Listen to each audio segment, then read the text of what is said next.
Medina মুনাওয়ারার ইমাম ছিলেন আসেম রহমতুল্লাহ আলাইহি। উনি যখন মাগরিব এশায় ফজরে কোরআন পড়তেন, কেননা মাগরিব এশা ফজরে উচ্চ স্বরে কোরআন পড়তে হয়, উনি যখন কোরআন পড়তেন তো পুরো মসজিদে নববী না, ওই সময় মদিনা মুনাওয়ারা ছোট ছিল, পুরো চতুর্দিকে সুগ্রামের ঢেউ খেলতে থাকতো। আর যখন বয়ান করতেন মনে হতো তুফান চলতেছে। একদিন মুসল্লিরা বলছে, আসেম আজকে ছাড়াছাড়ি নাই। বলছে মানি? বলছে তুমি মুখ খুলতে দেরি, তুফান সুগ্রাম তুফানের মতো বাহির হতে দেরি করে। তুমি এই সুগ্রাম মুখে কোত্থেকে লাগাও? তো হাসি দিয়া বলতেছিল, বলার ইচ্ছা ছিল না, কিন্তু তোমরা বাধ্য করতেছো, এই জন্য বলতেছি। আমি স্বপ্নে দেখছি আল্লাহর রাসূল স্বপ্নে আমার কাছে আসছে, আবু বকর আর ওমর রাদিয়াল্লাহু তাআলা আনহু দুইজনকে নিয়ে। আয়েশা বলতেছে, আসেম তোমার পড়া খুব সুন্দর। আমি বললাম আপনার পায়ের কাছে দাঁড়াই তো পড়ি, কারণ আল্লাহ রাসূলের রওজা ওইখানে না, আপনার পায়ের কাছে দাঁড়াই তো পড়ি। বলছে একটু আমাদেরকে শোনাও না। আসেম রহমতুল্লাহ আলাইহি বলতেছিল, আমি স্বপ্নে কোরআন শুনাইতেছিলাম। শুনাইতে শুনাইতে এক পর্বে আল্লাহ রাসূল বললেন, বাস হয়ে গেছে। তারপরে বলছে, আসেম জিহ্বা বাহির করো। আমি স্বপ্নের ভিতরে জিহ্বা বাহির করছি, আল্লাহ রাসূল স্বপ্নের ভিতরে আমার জিহ্বায় নিজের লোহাব মোবারক আমার জিহ্বায় মাইখা দিছেন। ওই দিন থেকে আমার মুখ থেকে সুগ্রামের তুফান। স্বপ্নে পাওয়া লোহাবে যদি সুগ্রাম বাহির হয়, তাহলে ওই রসুলের আদর্শে চললে কিরকম হবে? আরে বলেন না, রঙে রঙিন হইলে কিরকম হবে? কিন্তু যুবক তো রঙে রঙিন হইতে চায় না, আমার মা বোনরা তো রঙিন হইতে চায় না, আমার সমাজ তো রঙিন হইতে চায় না। অথচ যেই রসুলের কারণে, আমি একটা দেখাইতেছি আপনাদেরকে, একটা, যেই রসুলের কারণে জান্নাতকে সস্তা করতে করতে করতে করতে করতে এক ঢোক পানিতে আইনা রেখা দিয়েছিলেন। এক ঢোক পানি, এক ঢোক পানি ছিলেন কতটুক? এক বোতল না, কতটুক? কতটুক? এতটুক, ঠিক না? এক কুলি পানি মুখে যতটুকু আসে, এক ঢোক পানিতে রমজানে জান্নাত মিলত, শুধু মুহাম্মদুর রাসূলুল্লাহর কারণে। রমজান তো গেল মাত্র 1 মাস, ঠিক না? হ্যাঁ, 1 মাস পূর্বেই জান্নাতের মূল্য ছিল এক ঢোক পানি। কিন্তু শেরপুরে একজনও পাওয়া যাবে না যে ইফতারির 2 মিনিট আগে প্রতিবেশীকে অথবা রাস্তায় দাঁড়ায় কোনো পথিককে অথবা বাজারের পাশের দোকানদারকে যায়া পায়ে ধরছে, তোর পায়ে ধরতেছি, আমার পানিটা দিয়া ইফতার কর।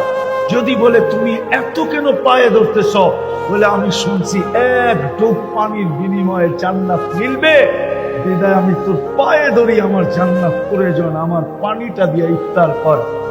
একজন পাওয়া যাবে না যে প্রতিবেশীকে পায়ে ধরে একদিন নিজের পানি দিয়ে ইফতার করাইছে, বা এই রাস্তায় দাঁড়ায় আযান লগ্নে কোন পথিককে ধরে পানি দিয়ে ইফতার করাইয়া দিছে, অথবা পাশের কোন দোকানদারকে পায়ে ধরে ইফতার করাইছে, অথবা অফিসের কোন কলিগকে পায়ে ধরে বলছে আমার ব্যাগে পানি আছে, আমারটা দিয়ে ইফতারি কর। একজন এখানে পাওয়া যায়। পুরা শেরপুরে একজন মা বোনও পাওয়া যাবে কিনা আমি জানি না। শেরপুর তো দূরের কথা, আমার বাংলাদেশও পাওয়া যাবে না। আমরা মাঝে মাঝে ঢাকা শহরে দেখি তো, এই বছর রোজা একদিন আমি বাটে পড়ছিলাম। বাটে পড়া বোঝেন? একদিন আমার ইফতার খুলতে হয়েছে রাস্তায়, কিন্তু ভাগ্য আমার গাড়িতে পানি ছিল, আমার গাড়িতে পানি ছিল জ্যামের কারণে। আর দৃশ্যটা দেখতেছিলাম, আযান যখন চতুর্দিক থেকে আসতেছিল, রোজাওয়ালা রোজা খোলার জন্য ওর ভিতরের আত্মাটা এরকম করতে থাকে যেরকম পাঁচটাকে পানির থেকে উঠায় উপরে রাখতে যেরকম ছটফট করতে থাকে, ঠিক এরকম করতে থাকে। কিন্তু ঢাকা শহরে তো কাউকে দেখলাম না। দুই দিকেই তো বাড়িঘর, দুই দিকেই তো বাসা বাড়ি, দুই দিকেই তো দোকানপাট, যে দুই পাশের মানুষ ছুটে আসছে, লও ইফতারি করো আমি জান্নাত কিনি। কাউকে তো দেখলাম না। মানুষ মানুষ রূপে জন্ম নিলেই মানুষ হয় না। রাগ হয় না শেরপুরের মানুষ? মানুষ মানুষ হিসাবে জন্ম নিলেই মানুষ হয় না। যদি হইতো তাহলে যেই মানুষটাকে আল্লাহ কুদরতি হাতে অস্তিত্ব দিলেন, আমরা সব কুদরতি হাতের তৈরি, সমগ্র সৃষ্টি দুই অক্ষরে তৈরি। সমগ্র সৃষ্টিকে আল্লাহ কোন দিয়া তৈরি করবেন? ইদা আরাদা শাইআন আইয়াকুলা লাহু কুন।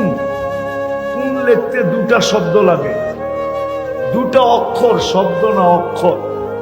শব্দ তো বড়, শুধু দুটা অক্ষর কাফ আর নুন, সব দিয়া তৈরি।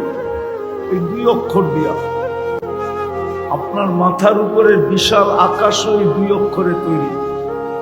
দুনিয়ার থেকে 13 লক্ষ গুণ বড় সূর্যটাও এই দুই অক্ষরে তৈরি। ওটার পাশে অ্যান্ড্রোমেডা, যেটা সূর্যের চেয়েও 50 লক্ষ গুণ বড়, ওটাও দুই অক্ষরে তৈরি। ওটার পাশে বেটেলজেস, যেটা সূর্যের চেয়েও 100 কোটি গুণ বড়, ওটাও দুই অক্ষরে তৈরি। বিশাল আকাশ, লা ইয়ালামু তাওলুহা আরদুহা ইল্লা হু, যার লম্বা পাশ আল্লাহ ব্যতীত কেউ জানে না। ওয়ালা নবিকুম মুরসাল, কোন নবীও জানে না। ওয়ালা মালাকুন মুকাররাব, কোন নিকটতম ফেরেশতাও জানে না। আকাশ কতটুকু লম্বা, কতটুকু পাশ, দুনিয়ার বিজ্ঞানের কাছে তথ্য নাই আকাশ লম্বা কতটুকু, পাশ কতটুকু। ওটাও দুই অক্ষরে তৈরি। শুধু একটা আকাশ তৈরি না, সাবা সামাওয়াতিন তিবাকা, একের পর এক 7টা। এই 7টা দুই অক্ষরে তৈরি। কিন্তু আপনি আর আমি কুদরতি হাতে তৈরি। কিসে? কার কুদরতি হাত? আল্লাহর কুদরতি হাতে তৈরি। সমগ্র সৃষ্টি 6 দিনে কমপ্লিট। সিত্তা ইয়াম কোরআন বলে। সব সৃষ্টি, যেটার বেশিরভাগই আমাদের জানা নাই কি আছে। দুনিয়ার মানুষ আর বিজ্ঞান কতটুকু সৃষ্টি জানে। প্রথম আকাশের নিচে কি আছে এটাই জানে না। প্রথম আকাশের উপরে কি আছে এটা কোথেকে জানবে? সব 6 দিনে তৈরি। আপনি আর আমি 10 মাস সময় নিয়ে তৈরি। ভালো মতে বোঝেন, মনে হয় শেরপুরে 2-4 দিনই হয়ে যায়, ঠিক না? না এখানেও মারপেটে বাচ্চা 10 মাস থাকে। কয় মাস? সত্য তো না? অল্প সময় থাকে। আমরা 10 মাসে তৈরি, কুদরতি হাতে তৈরি। সৃষ্টির ভিতরে মানুষ সবচেয়ে সুন্দর। মানুষের চেয়ে সুন্দর আল্লাহ কোন সৃষ্টি তৈরি করেন নাই। হ্যাঁ, এটা ভুয়া কথা। পরী বড় সুন্দরী। পরী দেখছে? বুড়া তো হয়ে গেলেন, আজ পর্যন্ত 2-4টা দেখেন নাই? কি বলে? এদিকে দেখে নাই তো? কি হুজুররা দেখছেন পরী? তাহলে কোত্থেকে বলেন পরী সবচেয়ে সুন্দরী? পরী যদি সুন্দর হইতো, সুন্দরী হইতো, তাহলে শেরপুরের কালো ছেলেকে কোনোদিন পরী ধরতো না।